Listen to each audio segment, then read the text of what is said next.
Majid, bonjour. Majid, vous êtes dans un entrepôt d'une start-up qui est mobilisée pour aider les horticulteurs à écouler leur production.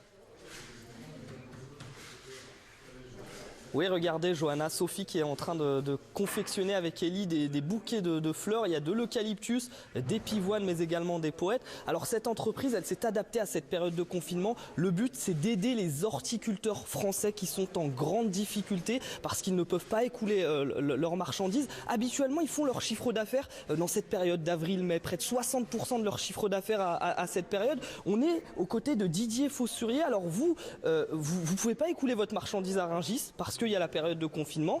Comment vous vivez cette situation compliquée, j'imagine?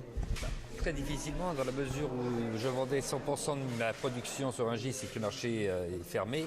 J'ai eu la chance de trouver M. Marguerite qui m'a permis de me sauver, je dirais, sur ma première production de la tulipe, mais c'est très compliqué. On n'a aucune possibilité de faire autrement et je ne sais pas comment on va s'en sortir. Tout à l'heure, vous m'expliquiez hors caméra cette histoire de muguet pour le 1er mai. Est-ce que vous pouvez nous la raconter? Alors oui, effectivement, le muguet, on arrive au 1er mai, le porte-bonheur, mais pour l'instant, je pense qu'il va plutôt nous porter malheur que bonheur, parce que nous avons tous dans nos entreprises acheté le muguet, produit le muguet, il est en train de pousser, et nous n'avons aucun débouché à l'heure actuelle pour le commercialiser.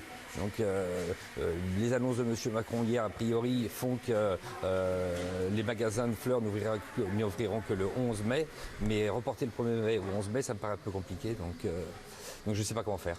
Et justement, Emmanuel Macron, hier, le président de la République, il a dit qu'il comprenait l'angoisse de ces entrepreneurs. Il prévoit la mise en place notamment d'aides. Est-ce qu'il vous a convaincu, le président de la République? Il m'a convaincu très peu, dans la mesure où jusqu'à présent, les aides qu'ils annoncent, ce sont des reports de charges. Donc des reports de charges, ça sert absolument à rien. Si ce n'est qu'au lieu de les payer aujourd'hui, on les paiera demain ou après-demain, mais il faudra quand même les payer de toute manière. Donc une entreprise qui aujourd'hui ne fait pas de chiffre d'affaires, c'est quand même très compliqué pour pouvoir payer les charges plus tard. Donc pour l'instant, je ne vois pas où on va venir.